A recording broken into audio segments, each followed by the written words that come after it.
j'ai 47 ans, je suis marié avec 2 enfants, une fille de 12 ans et un bébé de 21 mois. Je suis issu de la région parisienne, c'est là où j'ai grandi jusqu'à 18 ans. Et ensuite j'ai fait le gros de ma carrière dans le sud de la France, que ce soit comme joueur ou entraîneur. Voilà. J'ai fait le sport-études asso avec Alain Weiss pendant 2 ans. Ensuite j'ai signé mon premier contrat stagiaire et pro avec Montpellier Basket. J'ai eu l'occasion de faire une Coupe d'Europe, c'était mon fait de gloire un petit peu en tant que joueur. Voilà, mais derrière, je n'ai pas eu la capacité à rester en pro plus longtemps.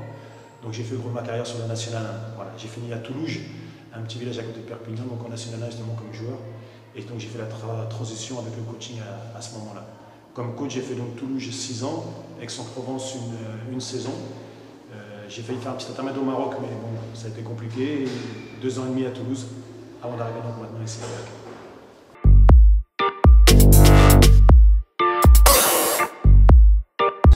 Disons Toulouse, on avait déjà réussi à monter en National l'année dernière. Sportif, je parle. Les dirigeants avaient préféré ne pas accepter cette montée parce que financièrement, ils avaient des craintes par rapport au budget.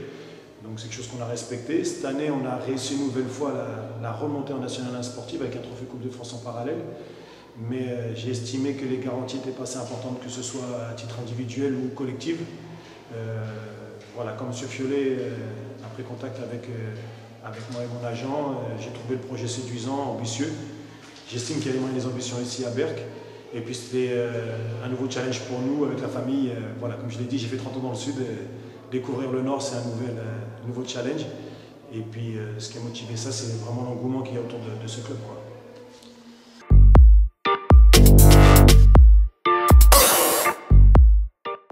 Plutôt une équipe collective. C'est vraiment ce que j'ai essayé de mettre en place à chaque fois, que ce soit Aix-en-Provence ou à Toulouse, même si Aix-en-Provence était différent parce qu'on avait quand même une plus grosse pression avec un plus gros budget. Toulouse, on a vraiment créé un groupe de joueurs solidaires, on va dire complémentaires. Pour moi, un collectif sera toujours plus fort qu'une individualité. Voilà. L'entité doit toujours rester plus forte que l'individu, c'est ma philosophie. C'est ce qu'on va essayer de mettre en place ici à Berck, un collectif, oui.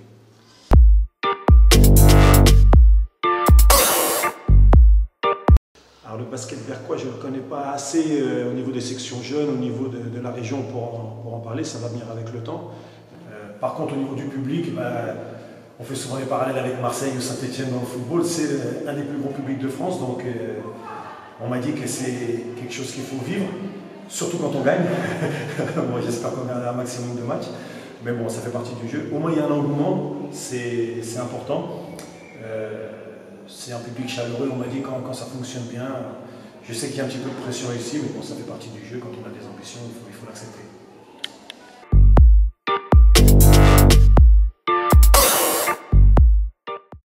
Je dirais que c'est une motivation. C'était aussi quelque chose de clé dans ma décision où j'étais parti à Toulouse en me disant c'est la 4e ville de France, il y aura les moyens pour faire un gros projet. Et je leur souhaite d'ailleurs, peut-être qu'ils vont y arriver.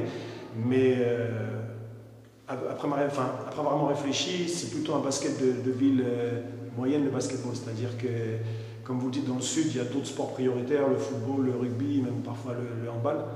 Là où ici, je pense qu'à Berck, c'est le sport prioritaire, c'est le sport numéro 1. Donc ça a été un moment clé dans ma réflexion. Le fait qu'il y ait un gros engouement autour de cette équipe, c'est ce qui m'a motivé. Et je pense que c'est une source de motivation plus qu'une source de stress. Voilà. Comme je dis toujours, j'ai des valeurs, j'essaie de les mettre en place. De les respecter. Le résultat vient derrière si tout fonctionne, mais je ne me focalise pas avant tout sur le résultat. D'abord la façon de faire, la manière de faire. Si les choses peuvent bien fonctionner, on verra bien derrière.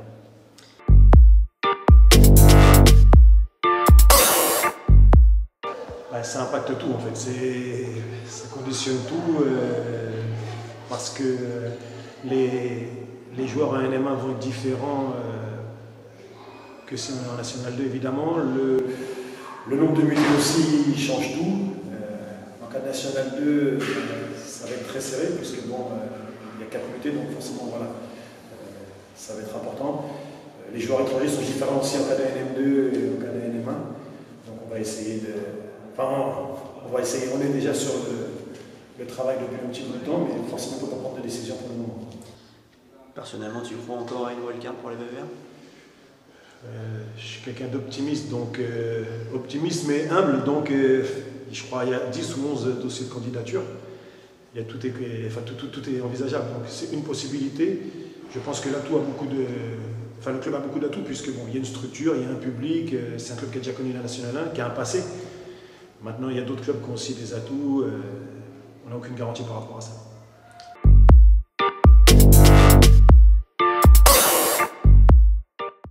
Comme je l'ai dit, joueur, mon premier contrat pro à Montpellier Basket, cette Coupe d'Europe, c'est toujours un moment marquant. Ensuite, je dirais mon titre de champion de France avec Frontignan en National 2. Et puis ensuite, la remontée avec Toulouse. J'ai fini sur une remontée en National 1 avec ce club-là. Pour finir ma carrière, c'était vraiment sympathique. Ça, c'est vraiment les faits marquants de ma carrière de joueur. Ensuite, en tant qu'entraîneur, avec Toulouse, j'ai quand même vécu des moments forts, à savoir ces 2 montées en National 1. Ce trophée Coupe de France il n'y a pas longtemps, vraiment très agréable. Donc voilà, c'est les plus récents, on a souvent une mémoire sélective, on ne garde que les bons moments, donc c'est les moments qui ont marqué dernièrement.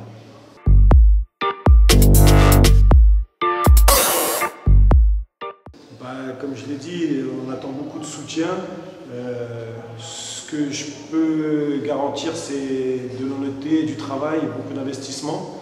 Pour les résultats, encore une fois, on va rester prudent parce que je ne suis pas devin, je ne sais pas de quoi demain va être fait. On va faire le maximum, mais j'espère qu'ils seront un grand soutien pour nous, qu'ils seront positifs pour cette nouvelle équipe. Très bien, merci Laurent, et donc très vite pour la saison prochaine avec une nouvelle équipe. Merci à vous. Merci.